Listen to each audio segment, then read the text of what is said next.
UFC 327, Proshka versus Olberg wrapped up last night, and I'm going to go through the entire card and give my full card recap and breakdown. I'm all flustered. I'm still upset from last night. This was a great card overall, but it was really disappointing at the end. We'll get to it, but yeah, we're going to start all the way at the very first fight and end with the main event. Starting off with Charles Radke versus Francisco Prado.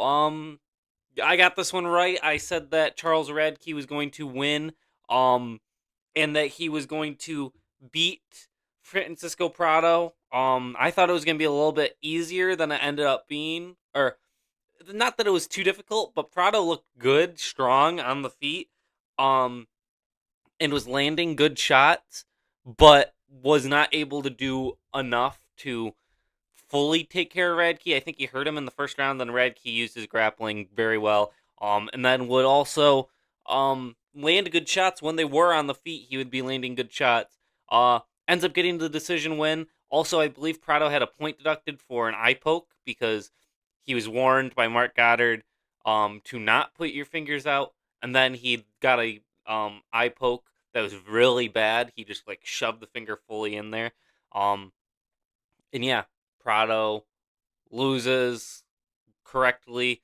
Really happy that they took that point away, and there was some other times that in the fights that they were getting pretty stern with um cheats. But yeah, Charles Radke wins, and he says it again. I can't say what he said, but he says it again. Uh, Hilarious to just say that stuff on Paramount Plus in front of the whole entire Miami crowd. But yeah, Charles Radke gets it done and wins the fight. Then we move up to Kelvin Gastelum versus Vicente Luque. I got this one wrong. This one, I really expected Kelvin to have a better chin for somebody coming up in weight like Vicente Luque, who's also at the end of his career. But Kelvin gets caught. He gets hit on the chin, falls down, and once you're down in front of Luque, it's really difficult to get back up because, especially when you're the size of Gastelum, because Gastelum goes to get back up, gives Vicente Luque the ability for a Darce and Anaconda type position, and Luque cinches it up immediately. The second I saw him even put the arm under, I knew that this fight was over because Vicente Luque is the Darce Knight, and you can't leave your neck open like that in that position in front of Luque. Um, yeah, Luque looks strong, tough at middleweight. He can give some other guys in this unranked area a hard fight, and um yeah, very good job from Luque. I don't He said he's gonna stay at middleweight, but I don't know how long he's really gonna have left in the UFC. But yeah, he beats Kelvin Gastelum, and I got that one wrong, and I was kind of shocked to get it wrong, but cool to see Luque win. It's always cool to see Luque win, so not really too upset about getting it wrong. Then we move up to Chris Padilla versus Markel Medeiros. This fight being a draw is kind of crazy. I'm just gonna be honest. I think Chris Padilla clearly won the first round. There was a couple judges that gave Markel Medeiros the first round. Um, then the second round, I think Medeiros was that the one Medeiros? Yeah, Medeiros I think won it. And then um the third round, Padilla should have had a 10-8 because there was a point deduction on Markel Medeiros. Um, and so Chris Padilla should have gotten the win here. But they raised his hand in the octagon. There was a lot of confusion with the scoring. And then they raised his hand and called him the winner in the octagon. And then, like, a fight later, they were on broadcast and Chain said that nope, it was actually added up wrong and that it was a draw. But I would have had this one right had Chris Padilla gotten it. But Markel Medeiros gets saved with a draw, sadly. Yeah, I mean Chris Padilla 164 to 117. Um, and he was doing landing real good shots. He did get cut pretty bad by a elbow by Markel Medeiros, but that would only really affect the round that it happened in, which I believe might have been the first. Which in that first round, Chris Padilla landed a lot more hard shots. Like that was the major moment Markel had was that one elbow that landed and got the cut opened up, but Padilla landed more that entire round. So yeah, it's a lower end fight on the cards, so nobody really cares about it being a draw. But it does still suck that Crispy. I had an extra winning pick, but yeah, Crispy Dia gets put into a draw. Then we move up to Tatiana Suarez versus Lupi Godinez. Um, yeah, this is kind of what I expected to happen. Tatiana gets hurt, I believe, in the first round. Lupi then decides to start wrestling with her. Lupi's throwing her around a little bit. And then Tatiana reverses it, gets on top, controls the rest of the first round. Um, then going into the second round, Tatiana uses her wrestling really good, gets eventually to the back of Lupi Godinez, and rear naked choke submits her. Um, Really good performance, I guess, from Tatiana Suarez. Nothing really too much to add about this fight. This is kind of just what I expected. I think she's in that area where she's one of the best strawweights in the world, but she won't beat somebody like Weili. Dern she could beat maybe, but that would still be rough because Dern has good ground game.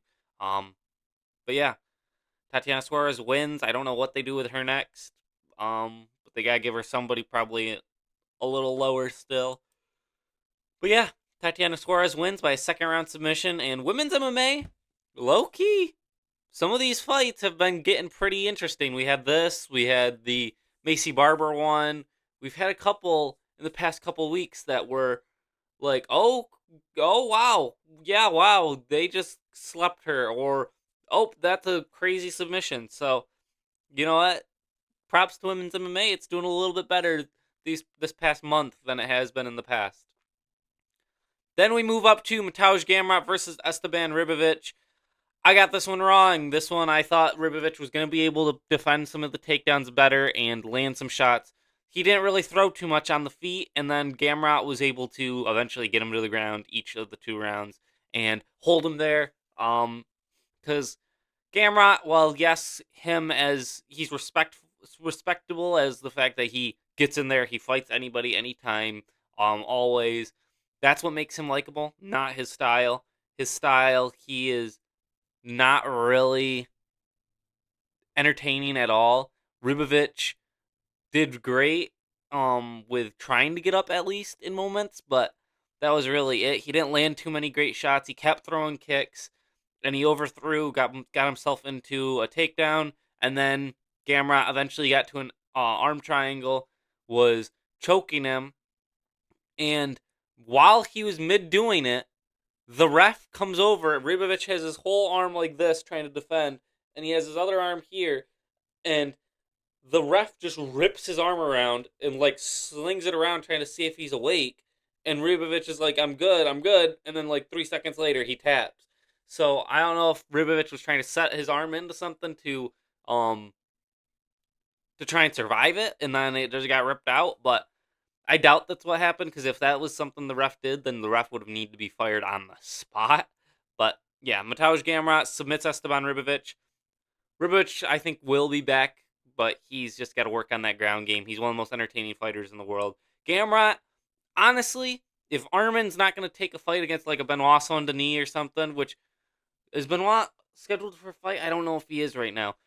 But Armin versus Gamrot 2, figure out the winner again. Let's do it, I guess. Or Gamrot versus Hooker 2 or something, or just get Gamrot somebody in the rankings to fight again.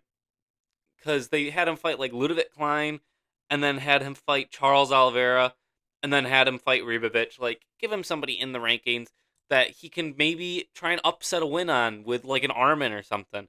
Or give Armin the chance to get it back. I know Armin's been offered that fight and has denied it before, but I want to see Armin fight, and I want to see Gamrot fight, because Gamrot likes to go out there and fight. He does get pretty active for one of these guys, and he's not one of the wrestlers that he needs conditions to be perfect for in order for him to fight. He wants to just he'll go out there and he'll fight. He'll agree to fight anybody anytime. So yeah, good job from Gamrot. And we move on to Kevin Holland versus Randy Brown. I got this one wrong, and this is what I was worried would happen with it. Was Kevin Holland would land the low kicks pretty good. That one I forgot about Randy Brown's aversion to being kicked. But Kevin Holland was able to keep the boxing range better than Randy Brown was able to not like Kevin Holland was able to make Randy Brown miss a whole bunch. I'm gonna end up going through this fight pretty quick because not much really happened, but Kevin Holland definitely won this fight. Did very good. Came out with uh the drive to actually win this one.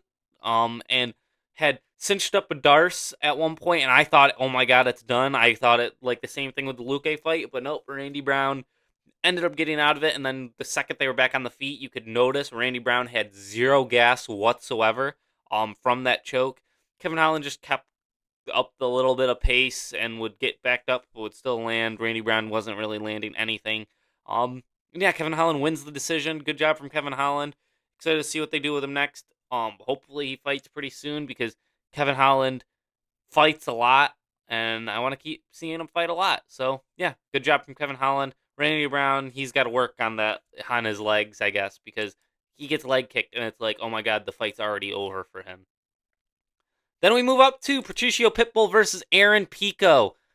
This one, I got this one right. I figured that Aaron Pico was going to be too good on the feet for Pitbull.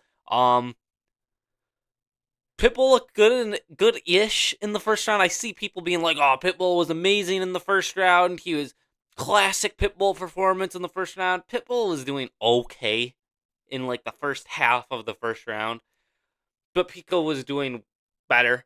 Pico just outdid Pitbull majority of the first round, the entire second round, the entire third round. And yeah, Pico was landing really good, landing really crisp, clean shots. Was landing to the body pretty good, was able to get the takedowns going pretty good, mixing it up very well. His straights and uppercuts were money because Pitbull just was not defending anything in front of him. It was all for the hooks. And yeah, Aaron Pico just outclasses Pitbull. Pitbull's too old right now, and if Pico would have fought this methodically for the Lerone Murphy fight, he would have won that fight with flying colors. He played it with a better game plan this time. He didn't just go all out when he would hurt Pitbull, and then he would be patient with it. If he would have done that with Lerone Murphy, Pico would have fought Evloev for a title eliminator. Simple as that. Pitbull got beat from pillar to post pretty much by Aaron Pico. Pico's chin held up, but it's against Pitbull, so did it really hold up honestly against like an old man Pitbull? Excited to see what they do with Pico next. He has some very exciting fights in this division. Higher up in the rankings.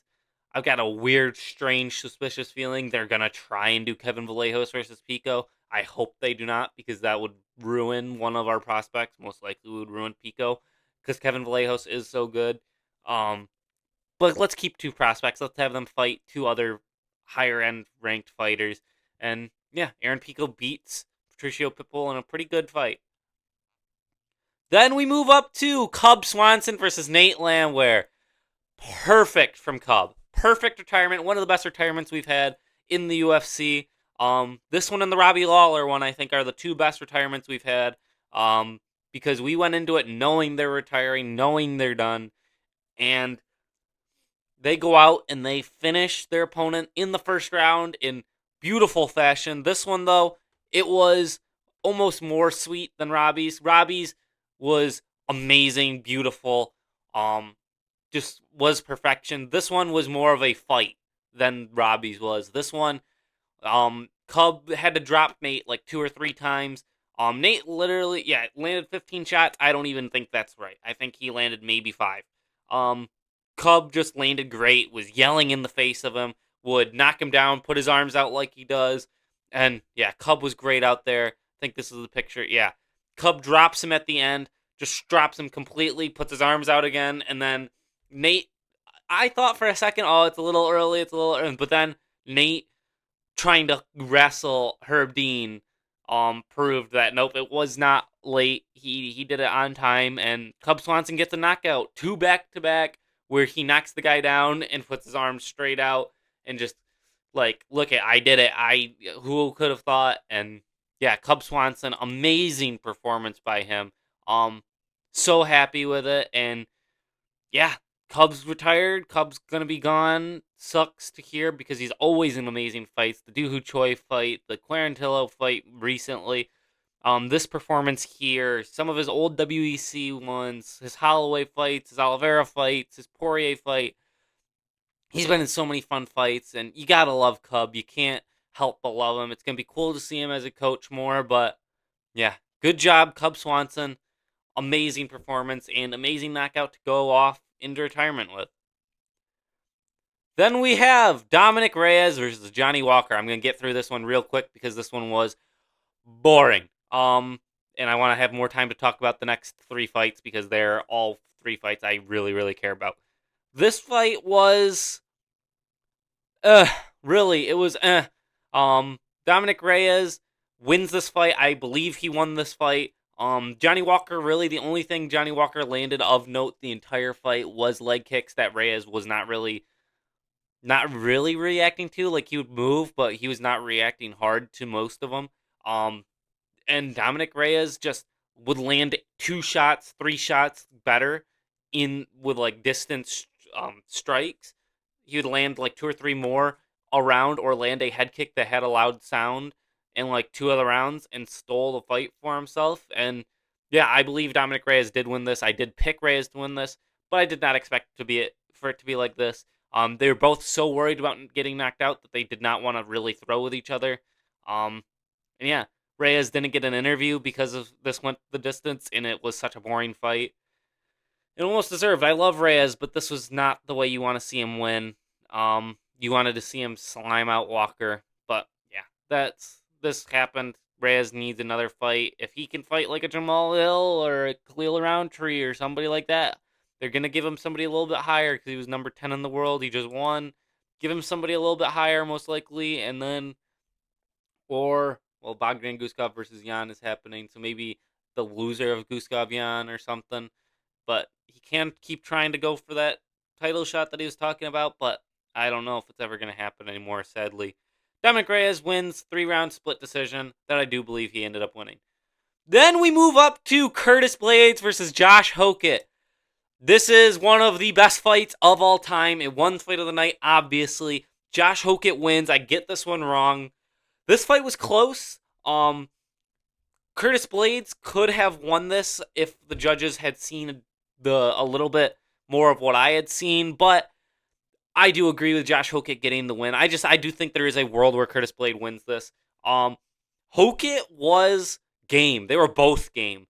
I mean, wow. HOKIT went out there and put it on Curtis Blades, rocked him like 3 times in the first 2 minutes, was flipping him off every time they would break in the first round. Like, they'd break and he'd just flip him off, do another one, do another one, do another one. Curtis Blades, though, was still in there and was rocking HOKIT. HOKIT looked like he had no gas after the, like, 5th exchange that they had. Curtis was pretty much out of it the first exchange because he got rocked so bad.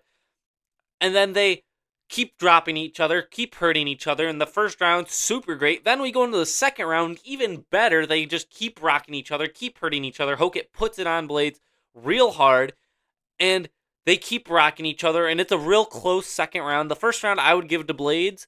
The second round, HOKIT won this one, but it was very, very, very close. HOKIT, though, they're both causing lots of damage. Blades rocks HOKIT again at the end. Blades gets rocked like 3 times again. They were just back and forth throwing it. I think this is the most significant strikes thrown in a heavyweight fight or something like that. Because I mean, 128 thrown, 80 thrown, 106 thrown, 87 thrown, 111 thrown, 131 thrown. Like, that's crazy. 82 of his 85 strikes were significant, and 60 of his 68 were significant. 56 of 69, 54 of 55 were significant for HOKIT in round 2. 58 of 77 because there were some grappling strikes. 41 of 41 strikes were significant. That's crazy from Josh HOKIT. Absolutely insane. And loved this fight. This is one of the best fights ever. This is one that you show people when you want them to be like, oh, heavyweight can be good and entertaining. And wow, Josh HOKIT's going to be number 5 in the world at heavyweight. Absolutely insane. I made a video about this on my TikTok right after it happened because this was just such an insane fight. And yeah, this was a close fight though. Blades was a lot more cut up and a lot more hurt looking, but the first round I think he won. The second round I think HOKIT ended up edging, and then the third round I think HOKIT clearly won. But it comes down to that second round, and I'm not upset that HOKIT won it. It was just wow, very good fight from both of these guys. Both deserved the fight of the night bonus, and now after this fight, HOKIT has been added to fight Derek Lewis on the White House card because Joe Rogan had been asking, is there any more room left for HOKIT on the White House card? Trump had asked earlier in the night, completely separate from Joe's question. Oh, I gotta throw up the picture. HOKIT had been, or Trump had asked Dana White on the fights earlier, why isn't Derek Lewis on the card? So Dana was trying to find Derek Lewis a fight for the White House. Then Joe asks, completely unknowing about what Trump was asking, why or if HOKIT could get added. And they add HOKIT versus Lewis immediately as HOKIT is getting added, put into the ambulance. They ask him, "Hey, would you like to be on the White House card against Derek Lewis?" He says yes as he's going away. And yeah, Josh HOKIT versus Derek Lewis, the fifth fight added to the White House card, or not the fifth fight, the seventh fight added to the White House card. Absolutely crazy. This was Josh HOKIT flipping off Curtis Blades. But yeah, this fight was amazing. If you haven't seen it, make sure you go see it. Watch it in its entirety. Yeah, one of the fights of all time. This is fight of the year. Which Jones versus Sola was also an amazing fight, one of my favorite fights ever from earlier this year. But this is by far, in a way, the front runner. Just like how Van versus Royval was the front runner last year. This is the front runner, obviously, and we got it early into the year this time. So it's going to be if anything gets above this, that is going to be insane. This is one of the best fights ever. And yeah, crazy from Josh HOKIT, crazy pace from both heavyweights, and you gotta love both of them now. Even if you hate HOKIT for everything he does, I know you've heard it 100 times. His shenanigans, his antics, you can hate him all you want, but that was a performance of a lifetime and a fight for the fans, and that's what it was, and it was amazing. So good job to Josh HOKIT and Curtis Blades, and now we move up to Azamat Murzakanov versus Paulo Costa in the co-main event. I called it right. I got this one right. Azamat Murzakanov gets beat by Paulo Costa in the co-main event. If you would have told me before the event I went to, UFC 318 last year, where Paulo Costa was scheduled to fight to defend his like number 15 or 14 ranking against Roman Kopylov, if you said, yeah, by the way, Paulo's going to fight next April, and he's going to be fighting for number 6 in the light heavyweight division, I would have said, no shot. No shot he's going to win that. Who's he going to beat to be number 6 in the light heavyweight division? He beats Azamat Murzakanov, the undefeated 16-0 heavyweight that just slimed out Alexander Rakic, who, mind you, Rakic's fight before that one was against Magomed Ankalaev, where he arguably could have beaten Magomed and went 3 hard rounds with him. Azamat then slimes out Rakic, and then Paulo just decimates Azamat. First round, Paulo Costa looked vintage. He was landing, moving perfectly laterally. Body kicks were money. That's the one thing going into this fight I was really hoping for from Paulo was the body kicks. You have a short guy who is fatter, wider, and you have some of the nastiest body kicks in the heavier divisions. You gotta throw them things like it's your life, and he was throwing good ones. He was slamming body kicks, and it was to the point where even after the first or second one, you could see Azamat like wincing, and he was like reacting. He was reacting to them super easy, and then Paulo started mixing in the leg kicks. As he got more tired, Paulo landed some good shots at the end of the first round and rocked and dropped Azamat. And Paulo clearly won the first round very dominantly, very good. Then Azamat Murzakanov in the second round kind of came back into it. Paulo was getting more tired. You could tell he was gassing out. And he kind of took the second round off. He landed some good body kicks, some good leg kicks, keeping it a little active. Wasn't throwing too many punches, but landed like a good straight at one point. But Paulo kept mixing in the body kicks, kept mixing in the leg kicks, would throw a head kick every now and then just to hurt the arm of Azamat. And Azamat landed some good shots on Paulo, hurt Paulo at one point.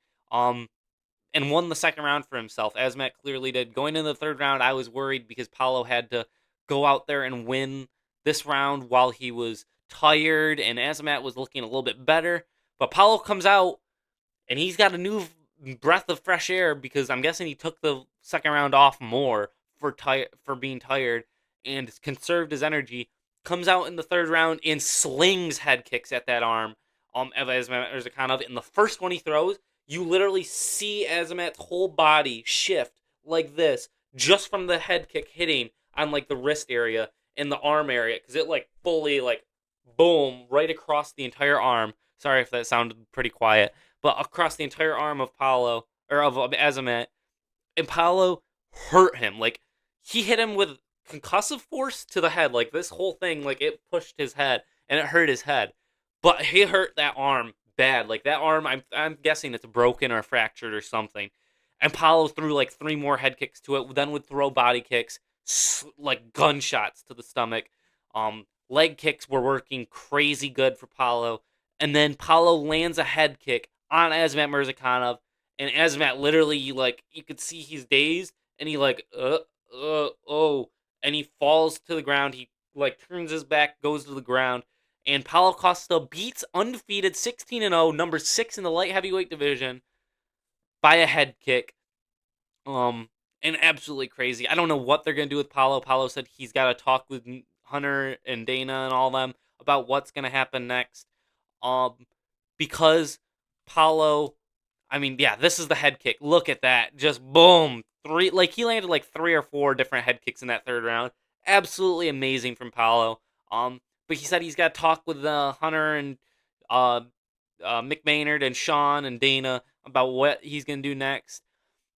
Honestly, I kind of hope he stays at light heavyweight. Whether But also, I don't know who he fights at light heavyweight. So if they can give him a high ranking middleweight fight, because that's what he deserves, Azamat Murzakanov, I think would be a decently high ranked middleweight, at least in the top 10. Give Paulo somebody high up in that middleweight division, like a Brendan Allen's scheduled against like some dude at like number 15 or out of the rankings or whatever. But I'll fight with like a Brendan Allen. I'll fight with like a Rainier de Ritter, Caio Barallo versus Paulo Costa. One of those fights. Get him.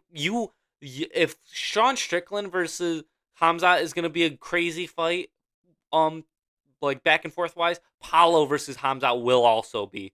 And so yeah, I don't know what they do with Paulo Costa, but good to see him win. I've seen him win in real life. The energy is crazy, and seeing him win last night with a head kick, absolutely amazing. Great job by Paulo Costa, and yeah, I got that one right, and that was one of my most out there picks of the year, and I got it right, so I'm really, really glad with that. Great job by Paulo Costa. Then we move from that to the main event. Sadly, Yuri Prochka versus Carlos Ulberg. Yuri Prochka gets knocked out by Carlos Ulberg after showing mercy, after being a nice fighter. He gets knocked out. I'm just going to throw it up now. Oh, man. So if you don't, you do know most likely if you're watching my video about this, you know what happened in this fight. But Carlos Ulberg blows his ACL. You notice it, you see it. Yuri was landing some good leg kicks, and Ulberg steps back on it, and there's a freeze frame where you can see his knee and ACL like pop inside of his skin. And he could barely stand on it. He was out of there. It was pretty much a done deal. Yuri just had to land some good shots to the leg, land shots, keep himself protected, and he would have won this fight. Keep landing leg kicks, but you could see when Yuri noticed it, he literally pointed to the ground to say, I'm not gonna win like that. I don't want to win off of an injury. Because I think Yuri was probably in the back of his head worried that this was going to be a doctor stoppage and that they weren't going to be able to continue.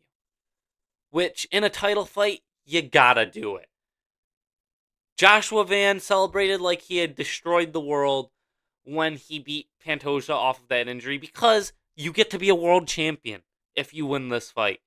And Yuri, he was too much, or it was too, he was too complacent in being, he didn't want to win like that. He wanted to win like a actual fight, and he kind of just gave it up. I know people are saying, "Oh, mercy this, mercy that." He was still throwing leg kicks. Yeah, Yuri was still throwing leg kicks because Olberg was running away on one leg. You're gonna, but Yuri literally pointed to the ground after he noticed it, and like tried to like edge Olberg onto like, let's just throw then because you're hurt. And Yuri then went in too quickly with his hands down. Literally, his hand was here. If he had it here, he could have done it. And he got too confident, and he got too out of the fight mentally, and let Olberg hit him with a hook and sleep him out in the first round. Absolutely sucks. It's really unfortunate. It sucks to see because Yuri, I think Yuri could win this fight. He was looking good. He was looking good. He literally had everything gift wrapped in front of him to do it and win it, and he just did not capitalize on it. He didn't take the easiest path of winning. He took the fight almost respectful, and if he would have won, that would have been great. But Yuri, I mean, we just wanted you as champion. Now we have Carlos Ulberg as champion, who's gonna be out for like a year. So Yuri, legitimately, his next fight might be for an interim title. Unless they do interim title of Magomed versus Khalil Roundtree, I think Yuri should be in whatever. If there's an interim, he should be in that fight against maybe a Magomed. Because Carlos is probably going to be out for a year with a completely blown ACL. I wouldn't be surprised. I don't think Carlos is the type of fighter to do it because he doesn't seem like the most like sportsmanship type fighter of how Yuri and how Jamal Hill were. But Yuri, when he ripped his shoulder and he knew he was going to be out for a long time, he vacated his belt to save the division. When Jamal Hill then tore his Achilles and had to do the same thing.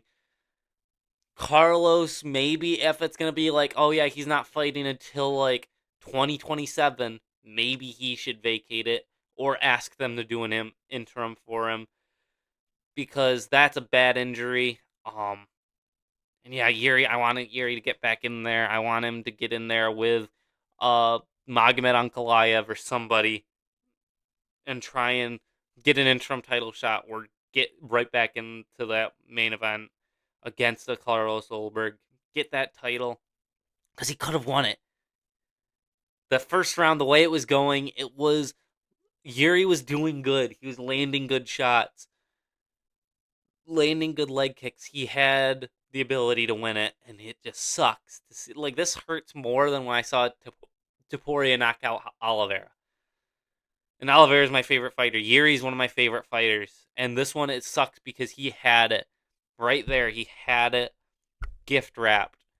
And he was just too good of a fighter to win by an injury. He didn't want to. He should have. He's regretting it. Yuri will be back for that title, though. He's younger than Ulberg, which is crazy. I didn't think he was younger than Ulberg. I could see him coming back and winning it. He's just got to fight one person and get back into that title picture. Because Yuri's a fan favorite. Everybody loves Yuri. If he beats another up-and-coming fighter, or beats like a... Because the thing is, he's beaten... Like, maybe he beats the winner of Jan versus Guskov, and then that's could get him, and maybe we get that Jan versus Yuri fight. Or he fights Magomed for an interim, or fights Magomed for a title shot, because Ulberg's gonna be out for a while anyway. You say maybe we give it until maybe even September, October, where you get maybe Yuri versus Magomed in Abu Dhabi probably, and then the winner of that will get a title shot against Carlos Ulberg whenever Carlos is back. Maybe that's what they do. But yeah, Yuri Prochazka loses. Sadly, I'm just gonna end it with that because it sucks. It was deflating. We have somebody with it sucks to say, and I'm kind of sorry to say it, but Carlos Ulberg has no personality that he's ever shown to anybody. He has no personality. We're not going to hear from him until his next fight. It's unfortunate. JIRI, I'm still a JIRI Proshka fan. I made a video about this, my immediate reaction last night on TikTok, but I'm always a JIRI Proshka fan. I will always root for JIRI. The only way I don't root for JIRI is if he's fighting Pereira. That's it. I will always root for JIRI against anybody other than Pereira. And it sucks, but he'll be back. JIRI, take the time, reflect, have your daughter, raise her for a while, take it easy, get back to training in like a couple weeks after you've recovered a little bit more, and go out there, go for it again. Let's go for that, and go try and get that title back. Because if he ever gets it back from now on, that story is amazing. It is. That redemption of losing to Pereira twice, climbing back up, then losing when he had it in his hands. He was that close, and he lost it to Carlos Ulberg, and he comes back still. I mean, Ulberg just proved 35-year-olds can still win the light heavyweight title. Pereira won it at however old he was. JIRI's 33. JIRI could still win it, and yeah, hopefully he'll be back. It just sucks for now. Yeah, they've got a boring champion, and I would not be surprised if they try and if Hamzat wins against Strickland, if they try and get Hamzat in there against Carlos Ulberg. And honestly, I'll be rooting for if Hamzat has a fun fight against Sean Strickland, I will probably root for Hamzat to beat Carlos Ulberg. I mean, honestly, I'll probably root for him to beat him anyway. But yeah, maybe that'll end up being an interim title fight that they end up doing is Hamzat Chimaev versus Magomed Ankalaev for the interim light heavyweight title. I don't know, but sadly, JIRI lost to Carlos Ulberg. He had it in his hands, but he will be back. I have to believe that. I'm a JIRI fan for life. Yeah, overall, a really good card. Let me see. I went 1, 2, 3, 4, 5, 6 right. 1, 2, 3, 4, 5 wrong with the draw. So that's 6 of 11 with one draw on the side. Yeah, overall, really good card. If this had happened, if I was a fan of Ulberg and I watched that, I would be ecstatic right now. But overall, it was a great card, great performances. Paulo fight was fun. Cubs fight was fun. One of the greatest fights ever. I don't think it is the greatest, but one of with the HOKIT versus Blades fight. Reyes Walker slowed everything down. Great fights earlier in the fight. Pico Pitbull, Luque Gastelum. There were some great fights, and yeah, thank you for watching. Have a good night, good day, whatever, and yeah, bye.